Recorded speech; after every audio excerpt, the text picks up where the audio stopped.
Boa, galera! Meu nome é Emerson Raí, sou estudante de medicina pela UNEB, monitor da disciplina de neuroanatomia e hoje a gente vai falar um pouquinho a respeito das principais áreas corticais. Antes de mais nada, a gente precisa entender o que é efetivamente o córtex cerebral. Ele é, basicamente, gente, essa região mais acinzentada na periferia externa do sistema nervoso central quando a gente fala de encéfalo. Em miúdos, ele seria basicamente os corpos de neurônios. Então, nessa região mais acinzentada, a gente tem a parte dos neurônios que a gente chama de corpo. E por isso essa coloração mais acinzentada, porque o corpo do neurônio tende a ser mais denso do que o seu axônio, que é o que constitui a substância branca, que tem esse aspecto mais esbranquiçado em virtude das bainhas de mielinas que revestem essa porção do neurônio, o axônio, e que confere a essa porção que fica inferior ao córtex, que a gente chama de substância branca, esse aspecto mais leitoso, mais esbranquiçado. Diante da complexidade que é o nosso encéfalo, que é o nosso sistema nervoso, ao longo dos anos foi descoberto que cada porção dessa região que a gente chama de córtex possui uma função. E aí um dos principais nomes nesse tipo de estudo é o Brodmann, que foi um neurologista que descobriu, através de experimentos com macacos, basicamente ele abria a cabeça de macacos e fazia experimentos lesando ou estimulando as áreas corticais específicas e observando a resposta que ele tinha com isso, que o Brodmann desenvolveu uma espécie de mapa que a gente chama de áreas de Brodmann, que é basicamente uma divisão desse córtex cerebral em vários pedaços, em várias regiões com funções específicas. Então, basicamente, é uma divisão topográfica baseada na funcionalidade, na fisiologia funcional por trás de cada uma dessas demarcações. A gente pode dividir essas áreas em 3 categorias. A primeira categoria é as áreas ou córtices primários. É basicamente aquelas regiões delimitadas responsáveis por receber os estímulos em uma primeira análise.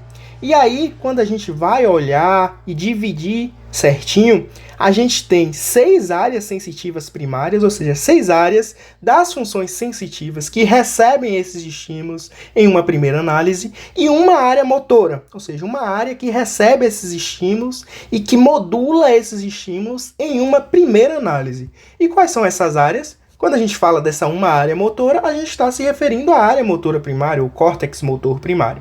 Quando a gente se refere a essas 6 áreas sensitivas primárias, a gente está se referindo à área sensitiva primária, ou área somestésica primária, é a mesma coisa, a área visual primária, área acústica primária, área olfatória primária, área gustatória primária e a área vestibular. Além da área primária, a gente tem as áreas secundárias, que são responsáveis, aí em uma segunda análise, por interpretar os estímulos e refinar as respostas. Como exemplo, a gente pode citar, por exemplo, o córtex visual secundário. A gente viu que o córtex visual primário é uma dessas 6 áreas, e como exemplo de área secundária, o córtex secundário, a gente tem o córtex visual secundário, que é responsável por interpretar esses estímulos visuais que chegam até ele. E por fim, a gente tem as áreas terciárias, ou também chamadas de áreas de associação. São basicamente regiões do córtex que integram esses estímulos em processos psíquicos mais complexos e conscientes. E aí, como principal exemplos, a gente tem o córtex pré-frontal, que é responsável aí por funções cognitivas mais complexas e por nossa psique. Entrando agora especificamente na topografia de cada uma dessas áreas, a gente começa pelas áreas somestésicas, ou pelas áreas sensitivas, ou córtices sensitivos, ou córtices somestésicos, que correspondem basicamente às áreas 3, 2, 1 e 5 de Brodmann, sendo as áreas 3, 1 e 2 responsáveis pela área sensitiva primária, que é basicamente aqui o giro pós-central, e a área 5 seria a área sensitiva secundária. É essa pequena região aqui, ó, que fica um pouco posterior ao giro pós-central. Numa peça orgânica, isso poderia ser cobrado em uma prova prática através de um alfinete no próprio giro pós-central, ou nessa região aqui mais superior, ou numa região mais mediana ou inferior, sendo esses dois primeiros alfinetes a área somestésica primária ou o próprio giro pós-central, e esse terceiro alfinete aqui, correspondente à área 5 de Brodmann, representando então o córtex somestésico secundário. Entrando agora nas áreas motoras, a gente tem três principais áreas para dar destaque. Seria o córtex motor primário, ou a área motora primária, o córtex pré-motor, ou a área pré-motora, e o córtex motor suplementar, sendo o córtex motor primário a área 4 de Brodmann, o córtex pré-motor a área 6 e o córtex motor suplementar a área 8 de Brodmann. Basicamente, a área 4, o córtex motor primário, corresponde a toda essa região aqui do giro pré-central. A área 6, que seria o córtex pré-motor, está localizado aqui um pouco mais anterior a esse giro pré-frontal. E o córtex motor suplementar, ele acaba sendo uma região mais difusa, mais realmente espalhada pelo córtex, mas que a gente consegue, de certa forma, topografar e imaginar numa posição mais anterior aqui à área 6, ou ao córtex pré-motor. E quando a gente fala de peças orgânicas, peças que a gente tem no nosso laboratório, a gente pode imaginar algumas propostas a serem cobradas na prova prática, como é o caso desse alfinete aqui, que está alfinetando o giro pré-central em si, correspondendo então aqui à área motora primária.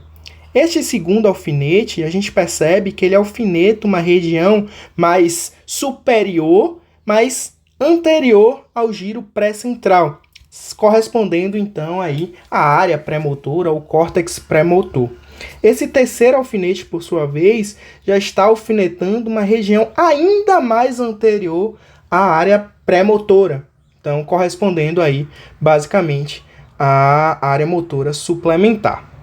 A gente tem ainda uma região importante chamada de área de associação multimodal, representada na topografia proposta por Brodmann como sendo a área 7, que é basicamente uma região do nosso córtex que associa os estímulos sensitivos, visuais e acústicos.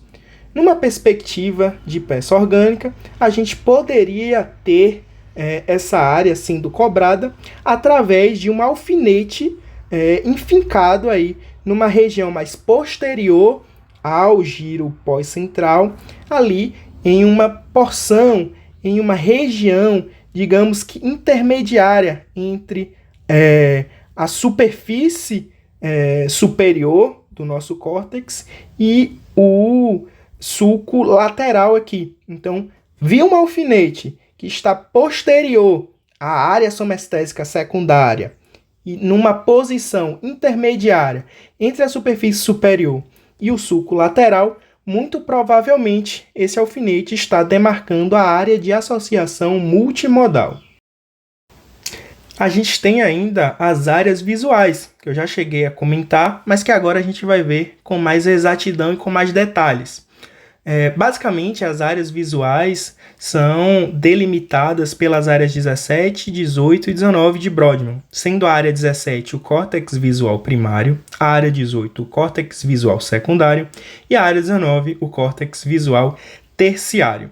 Eles estão localizados, como a gente consegue visualizar aqui, pela demarcação numérica mesmo das áreas de Brodmann, numa região mais posterior, localizadas então no lobo occipital. Como referência para essas áreas, a gente tem ele, o sulco calcarino, Então, nos lábios do sulco calcarino, a gente tem a área 17 de Brodmann, que representa o córtex visual primário. Então, o sulco calcarino, quando a gente fala de áreas visuais, acaba sendo aí uma das principais referências que a gente tem. Na peça orgânica, o que a gente vai ver é justamente isso. Com base aqui na topografia e na identificação do sulco calcarino, a gente consegue perceber os giros, os lábios desse sulco e consegue identificar, então, as áreas visuais. Esse alfinete aqui, especificamente, está marcando o lábio superior do sulco calcarino, sendo, portanto, a área ou córtex visual primário. Esta seria a resposta adequada para este alfinete aqui. Falando das áreas acústicas, a gente tem, basicamente, o lobo temporal como o nosso sítio de topografia para essas áreas acústicas aí. Sendo as áreas 41 e 42 responsáveis pela demarcação do córtex acústico primário, a área 21 como córtex auditivo secundário, córtex acústico, córtex auditivo, área acústica, área auditiva, dá no mesmo, tá certo? E como convenção, já que por ser uma área terciária, o córtex auditivo terciário tende a ser mais difuso, por convenção, a gente tem o giro temporal inferior como sendo aí a casinha, digamos assim, da área acústica terciária. Como é que a gente vai identificar isso na prática, no olho? O giro temporal superior, ele vai estar abrigando aí a área acústica primária. O giro temporal médio, ele vai estar abrigando a área acústica secundária. E o giro temporal inferior, como a gente comentou, por convenção, vai estar abrigando a área acústica terciária. E aí, nas peças orgânicas, o que a gente vai ver é exatamente isso. Se eu tenho um alfinete que está alfinetando o giro temporal superior, isso aqui vai ser a área acústica primária, o córtex auditivo primário. Já se eu tenho um alfinete aqui no giro temporal médio, isso aqui vai estar representando para a gente a área acústica secundária. Se eu tenho um alfinete aqui no meu giro temporal inferior, isso aqui vai estar sendo representado para mim como o córtex auditivo terciário. A gente tem também chamadas áreas da linguagem, que seria basicamente a área de Wernicke e a área de Broca. Vamos começar aqui pela área de Wernicke, que é responsável pela compreensão da linguagem. É através dela que processos neuropsíquicos são realizados para que a gente consiga compreender aquilo que nos é passado através da linguagem. Por convenção, ela é, então, representada pela área 22 de Brodmann, mas a gente costuma topografar ela como sendo a porção mais posterior do giro temporal superior. Então, vamos revisar. Giro temporal superior, porção mais posterior, como está muito bem exemplificado nessa figura esquemática aqui. Então, numa prova prática, o que a gente vai ver como sendo representação da área de Wernicke é exatamente isso daqui. Um alfinete que está enfincado nessa porção mais posterior do giro temporal superior. E aqui fica o adendo, para a gente não acabar confundindo o córtex auditivo primário com a área de Wernicke. O córtex auditivo primário é toda essa região aqui, do giro temporal superior. Se há um alfinete propositalmente colocado nessa região mais posterior desse giro temporal superior, é porque está sendo cobrado da gente a área de Wernicke e não o córtex auditivo primário. Como eu falei, a gente tem também a área de Broca, que é basicamente uma área responsável pelo controle da musculatura em volta no processo da fala, convencionado aí então a ser a área 44 de Brodmann, que corresponde basicamente à circunvolução frontal ascendente esquerda. Esquerda porque vamos lembrar que o hemisfério esquerdo, o hemisfério cerebral esquerdo, tende a ser o hemisfério dominante na maioria dos seres humanos. Então, por isso que a área de Broca, responsável pelo controle motor da fala, tende a estar localizado à esquerda. Obviamente que a gente tem variações anatomofisiológicas presentes na nossa população e isso pode acabar variando. Mas na maioria das pessoas o que a gente tem é que essa área tende a se localizar mesmo no hemisfério esquerdo. Numa prova prática, a gente vai ver um alfinete enfincado nessa região aqui, ó, demarcada por esse círculo amarelo, que estava marcado com o número 5, que é realmente essa região aqui, ó, da circunvolução frontal mais posterior, quando a gente delimita o lobo frontal. O córtex olfatório primário, delimitado aí pela área 34 de Brodmann, tende a se abrigar numa região que a gente chama de unco, que é essa porção marcada em verde nesse desenho aqui. Numa prova prática, a gente vai ver, muito provavelmente, um alfinete marcado aqui, ó, nessa região que está sendo representado pelo número 5 e onde está, de fato, a pontinha desse alfinete aqui. Então, se houver um alfinete aí, muito provavelmente está sendo cobrado da gente o unco, ou, se preferirem, numa caracterização mais funcional, córtex olfatório primário, certo? A gente pode ter também a área vestibular, que corresponde à área 40 de Brodmann, aqui, ó. Numa prova prática, a gente teria um alfinete enfincado aqui numa região posterior ao sulco central, nessa margem aqui. Aí vamos imaginar uma delimitação dessa região que margeia o sulco lateral. Para finalizar, a gente tem a área gustativa primária, que corresponde à área 43 de Brodmann, representada aqui nessa imagem como essa pequena porçãozinha aqui, numa região mais inferior do sulco, do giro pós-central. A gente tem o giro pós-central, uma delimitação inferior aqui, um pequeno pedaço desse giro pós-central, que está colado, que está margeado ao sulco lateral, a gente tem a área gustativa primária, como a gente consegue perceber aqui, que é justamente a área que recebe esses estímulos do 10º, do 9º e do 7º pares de nervos cranianos, responsáveis aí pelo sentido do paladar. E aí, numa prova prática, o que a gente pode ter é justamente isso, um alfinete alfinetando essa regiãozinha aqui inferior, a porção mais inferior aqui do sulco pós-central. Então era basicamente isso que eu tinha para compartilhar aqui hoje com vocês. Espero que vocês tenham gostado, que tenha sido esclarecedor. Caso ainda tenham dúvidas, vocês podem entrar em contato comigo através do e-mail, do Microsoft Teams ou através do WhatsApp mesmo. Fica a critério de vocês. Muito obrigado e podem contar comigo.